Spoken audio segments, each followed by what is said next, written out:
everyone, it's Teacher Caris, and welcome back one last time to my craft corner, where each week we get to make cool things to help us think about our big ideas.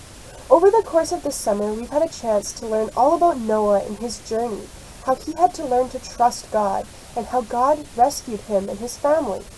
We've also had a chance to learn about how the different parts of Noah's story point to truths that apply to us today. We've had a chance to learn about sin, how the world is broken. We've had a chance to learn about the importance of following God's instructions and the importance of being patient. But we know that in the end, we have hope because God watches over us, God takes care of us, and God is always faithful.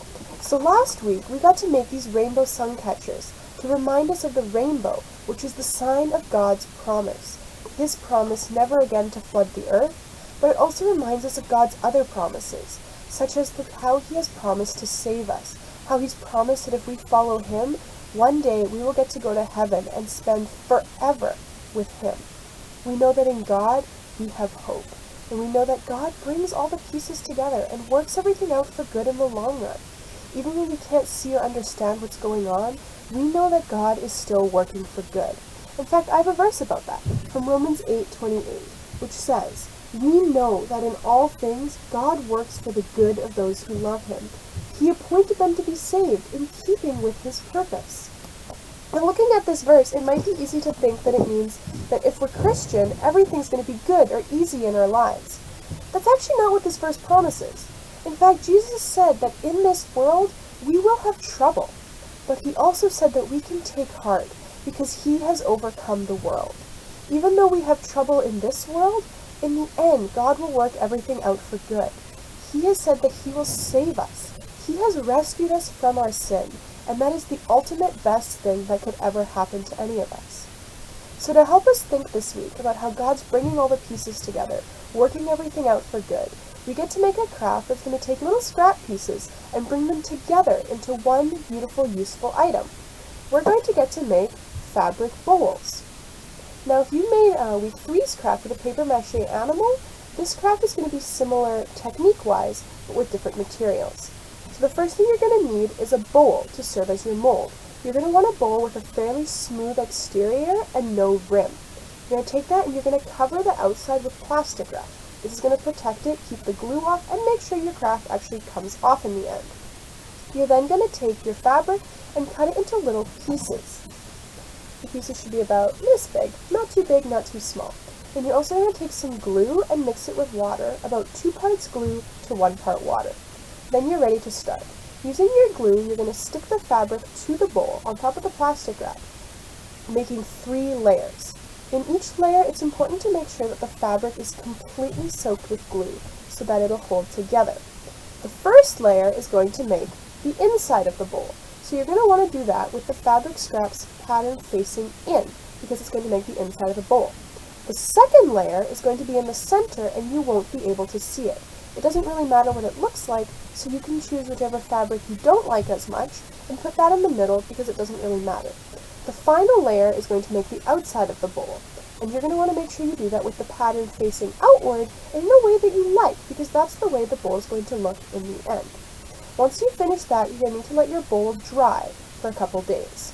Once your bowl is completely dry, you can remove it from the mold and then trim the edges if there's anything messy. You also can add an extra layer of fabric around the rim, folding it over the edge to make it nice and neat if you so choose. Once you've done that, you're going to need to let it dry once again, and then your bowl is ready to use. But let me show you how I made mine. Moving in our midst, I worship you, I worship you. You are here, working in this place.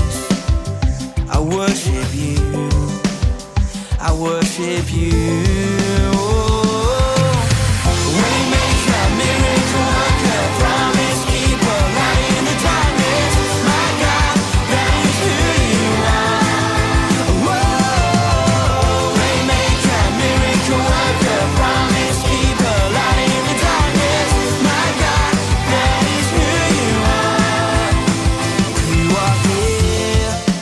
Touching every heart, I worship you, I worship you.